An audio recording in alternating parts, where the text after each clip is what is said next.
அஸ்ஸலாமு அலைக்கும். இன்றைக்கி என்னோடய ஸ்டைலில் தக்காளி சட்னி எப்படி அரைக்கலாம் அப்படின்னு சொல்லிட்டு தக்காளி சட்னியோட ரெசிபி தான் உங்கள்கிட்ட ஷேர் பண்ணிக்க போகிறேன். அதுக்கு நான் வந்து 4 தக்காளி எடுத்திருக்கேன், 2 பெரிய வெங்காயம், அப்புறம் ஒரு கைப்பிடி அளவுக்கு சின்ன வெங்காயம் எடுத்திருக்கேன். நீங்கள் ஃபுல்லாகவே சின்ன வெங்காயம் எடுக்கிறாங்க ஒரு 2-3 கைப்பிடி அளவுக்கு சின்ன வெங்காயம் எடுத்துக்கணும்.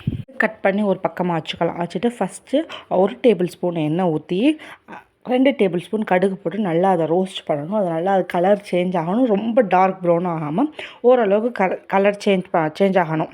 கலர் சேஞ்ச் ஆனதுக்கப்புறம் அந்த உளுந்து எடுத்து தனியாக வச்சுட்டு திருப்பி 1/2 டேபிள் ஸ்பூன் எண்ணெய் ஊற்றி வெங்காயம் தக்காளி போட்டு நல்லா வதக்கணும்.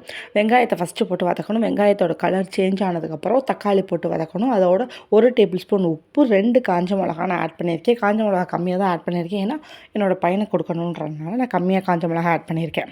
நல்லா தக்காளி வெங்காயம் மசிகிற அளவுக்கு வதக்கி அதை ஆறுனதுக்கப்புறம் மிக்ஸி ஜாரில் போட்டு அரைச்சி எப்பயும் போல் தாளிப்பு ரெடி பண்ணோம்னா ஒரு சூப்பரான தக்காளி சட்னி